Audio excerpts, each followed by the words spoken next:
Ini adalah video aku yang terakhir pasal KWSP.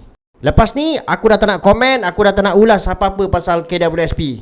Akan tetapi, video ni bukanlah sebab nak sokong ataupun tak sokong pengeluaran KWSP. Video ni adalah mengenai penghujahan data. Yang mana sebelum ni ada pihak yang mempersoalkan tentang kesahihan data KWSP ni. Isu ini timbul bila kerajaan mengumumkan yang pada bajet 2023 ni diorang akan memperuntukkan sebanyak 1 bilion ringgit kepada mereka yang mempunyai savings di bawah RM10,000.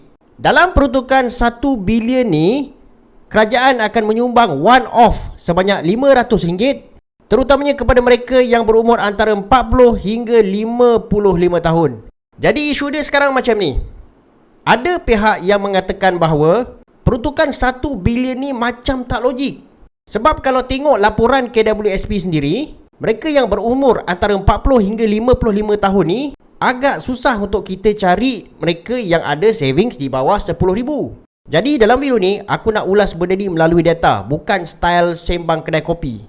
Okay, first of all, kita kena tahu bahawa total pencarum yang membuka akaun dekat KWSP ni adalah sebanyak 15.2 juta orang. Tapi yang aktif cuma 7.6 juta sahaja.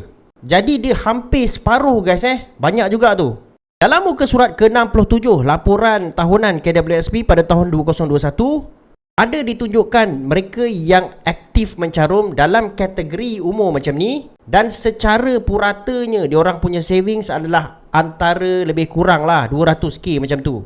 Daripada laporan KWSP tu, maka adalah pihak yang mempersoalkan macam tak logik kalau kita nak bagi diorang ni RM500 setiap seorang sebab susah kita nak cari mereka yang ada di bawah 10k dalam kategori macam ni. Oleh sebab tu, pada 9 Mac 2023, EPF ada mengeluarkan satu lagi data tambahan yang terbaru, iaitu antara mereka yang aktif dan tak aktif. Dalam data terbaru ni, APF ada menghuraikan tentang jumlah ahli yang aktif, purata simpanan diorang dan juga simpanan median. Dekat atas ni pula adalah data tentang mereka yang aktif. Kalau kita tengok simpanan purata dalam umur 40 hingga 55 tahun, diorang punya purata lebih kurang dalam 200k macam tu. Dan diorang punya median dekat sebelah ni adalah antara 100k macam tu. Dan ini pula adalah data mereka yang tak aktif. Kalau mereka yang tak aktif, purata simpanan diorang lebih kurang macam ni guys.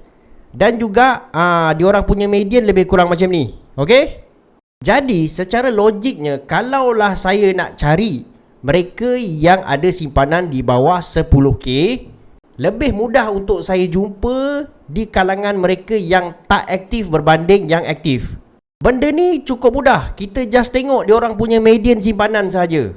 Sebab median simpanan yang tak aktif ni adalah rata-rata di bawah 10k.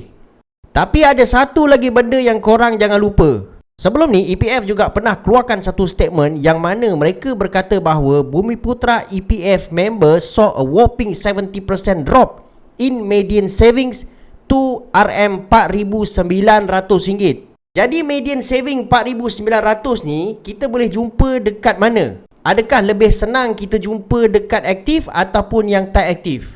Kalau tanya saya, of course kita lebih senang jumpa dekat mereka yang tak aktif, iaitu yang dekat sini guys yang dekat sini. Dan yang dikatakan Bumiputra punya median savings yang jatuh banyak tu, saya yakin dia pun dekat dalam kategori ni juga. Jadi guys, daripada kesimpulan kasar macam ni, kita mudah dapat tahu bahawa jika ada mereka yang paling banyak dapat menikmati RM500 ni dimasukkan ke dalam akaun mereka, yang paling banyak dapat untung adalah Bumiputra. Cuma soalnya macam ni, adakah kalaulah duit itu diberikan kepada mereka yang tak aktif ni, adakah itu wajar ataupun tak wajar? Sebelum ni ada yang cakap, tak boleh bagi pada mereka yang tak aktif, lebih baik bagi mereka yang aktif. Bagi saya tak semestinya. Sebagai contoh katakanlah seseorang tu dia pada asalnya bekerja, kemudian dia sakit ataupun hilang upaya, jadi dia dah tak mencarum lagi dan dia tak boleh bekerja. Jadi dia dah masuk ke dalam kategori tak aktif. Adakah orang macam ni layak untuk dapat terima RM500 ni? Kalau tanya saya, of course layak. Dan juga macam mana dengan ramai wanita-wanita di luar sana yang pada asalnya bekerja, tapi disebabkan mereka dah tak mampu nak bayar penjaga kanak-kanak sebab anak pun dah bertambah, jadi mereka rasa dari segi costing tu lebih baik mereka ni berhenti kerja dan jaga anak daripada membayar penjaga ataupun pengasuh. Itu pun akan menyebabkan mereka ni fall into the category of inactive members. Jadi untuk mengatakan bahawa orang yang tak aktif ni tak layak menerima RM500, pada saya itu tidak betul. Sebab kita kena tengok juga kenapa dia orang ni tak aktif. Jadi that's why pada saya adalah penting untuk EPF sendiri membuat satu kajian ke manakah mereka yang tak aktif ni pergi. Kenapa dia orang ni dah tak mencarum?